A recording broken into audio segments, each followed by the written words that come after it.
पारी सरकार अगर कदम उठा रही है और दुनिया भर में अगर एक परेशानी का सबब बना रही है महंगाई, तो सरकार अकेले ये कहना कि भारतीय सरकार के पास ही कोई जादुई छड़ी है, वो कितना जायज है? नमस्कार संदीप जी, आपको, दर्शकों को और को पैनलिस्ट को। देखिए, जादू किसे कहते हैं कि एक तरफ आम आदमी परेशान है, चाहे शिक्षा हो, स्वास्थ्य हो, रोजगार हो या हर चीज महंगी हो रही हो, और उससे जो आम आदमी की परेशानी है एक तरफ वो है। लेकिन जादू ये है कि देश की वित्त मंत्री की खबर आती है कि inflation impact on India's poor negligible, UNDP की रिपोर्ट। सो वित्त मंत्री यूएनडीपी की रिपोर्ट उठा के कहती हैं कि जो देश का गरीब इंसान है उसके ऊपर महंगाई की मार पड़ ही नहीं रही है। ये है जादू कि आप आंख बंद करके सोए रहिए, आपके निर्णयों के चलते, आपके जो कदम नाकारा रहे हैं उसके चलते लगातार महंगाई बढ़ी है।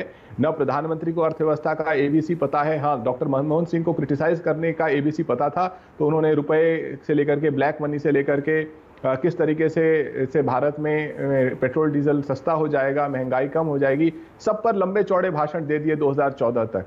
लेकिन जब प्रधानमंत्री बने तो पता चला कि उनको न महंगाई का सिलेबस पता है, न रोजगारी का सिलेबस पता है, न अर्थव्यवस्था का सिलेबस पता है। और जो वित्त मंत्री हैं वो जब कोई चीज़ महंगी होती है तो कहती है कि मैं प्याज नहीं खाती। अब वो कह रही हैं कि इन्फ्लेशन का असर जो है देश के गरीबों पे नहीं पड़ रहा है। मुझे ये बताइए कि ये जो महंगाई बढ़ रही है इसका असर क्या उन पूंजीपतियों पे पड़ रहा है जो भारतीय जनता पार्टी को चंदा देते हैं, या स्वयं भारतीय जनता पार्टी पे पड़ रहा है जो दुनिया की सबसे अमीर पार्टी बनने की कोशिश कर रही है और हर 1.5 साल में उनकी आय दुगुनी हो जाती है। इस देश में प्रधानमंत्री से लेकर वित्त मंत्री के पास महंगाई को लेकर, बेरोजगारी को लेकर कोई जवाबदेही नहीं है। जो आंकड़े आपके पास कोई रास्ता है? आसान होता है क्रिटिसाइज करना कि जी महंगाई बढ़ी हुई है, दुनिया भर में बढ़ी हुई है, क्या कर सकता है भारत? थोड़ी सकारात्मक चर्चा कर लें। बिल्कुल सकारात्मक चर्चा कीजिए, लेकिन हमारी सकारात्मक चर्चा सरकार सुनेगी?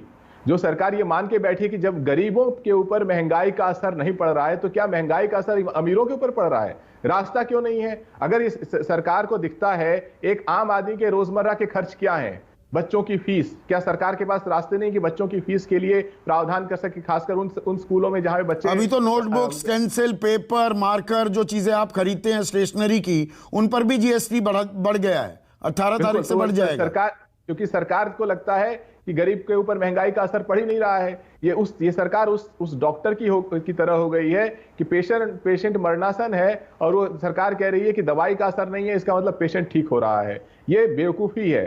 अगर आप देख रहे हैं कि तेल की कीमतों से लेकर के, स्वास्थ्य की सेवाओं से लेकर के, शिक्षा की सेवाओं से लेकर के, हर चीज पर, खाद्य पदार्थ से लेकर के, और उसके हर चीज पर महंगाई बढ़ रही है, लेकिन आय नहीं बढ़ रही है। आपके जितने भी दर्शक देख रहे हैं, अपने घर से बाहर निकल करके किसी ठेले वाले से, किसी सिक्योरिटी गार्ड से, किसी भी ऐसे व्यक्ति से जो मुश्किल से 15-16 हजार रुपए महीने के कमा पाता है, जो उनके आसपास तमाम ऐसे लोग भरे हुए हैं, उनसे पूछिए कि उनके जीवन का हाल कैसा है। ये वही लोग हैं जिसकी वोट की बुनियाद पर ताल ठोक करके इन लोगों ने कहा था काला धन वापस ला करके वोट फिर भी बीजेपी ले जाती है।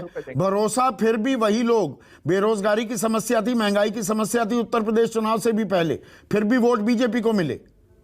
देखिए, सिगरेट के पैकेट पे लिखा रहता है कि सिगरेट हानिकारक है, पीने से मृत्यु हो सकती है, लेकिन लोग पीते हैं। तो कुछ ऐसी चीजें हैं जिसपे लोग इमोशनल होते हैं, वोट देते हैं। बात वोट का नहीं है, वोट तो आप 5 साल में एक बार देते हैं। लेकिन ये जो महंगाई है जिसको ये सरकार आंख बंद के कह रही है कि गरीबों पे असर नहीं पड़ेगा, ये तो आप रोज झेल रहे हैं। आपके बच्चों की फीस जो है आप रोज झेल रहे हैं। आपके रोजगार के साधन नहीं बढ़ रहे हैं और आपकी आय नहीं बढ़ रही है, तो रोज झेल रहे हैं। और ये बात कि भारतीय जनता पार्टी के प्रवक्ता आकर के कहते हैं कि इसका कोई खास असर नहीं है क्योंकि दुनिया भर में हो रहा है, ये तो सरासर देश को बरगलाने वाली बात है। 2018 से लेकर के 2022 तक आरबीआई हर साल कहता रहा है कि दुनिया में ये हो गया इसलिए महंगाई हो गई। सरकार ये कहती रही कि दुनिया में वो हो गया इसलिए महंगाई हो गई। कब ये सरकार कहेगी हमने जिम्मेदारी लिखी थी कि इस देश के बेरोजगार युवाओं को रोजगार मिलेगा, आम परिवार को महंगाई से निजात मिलेगा और अच्छे दिन आएंगे? ठीक है।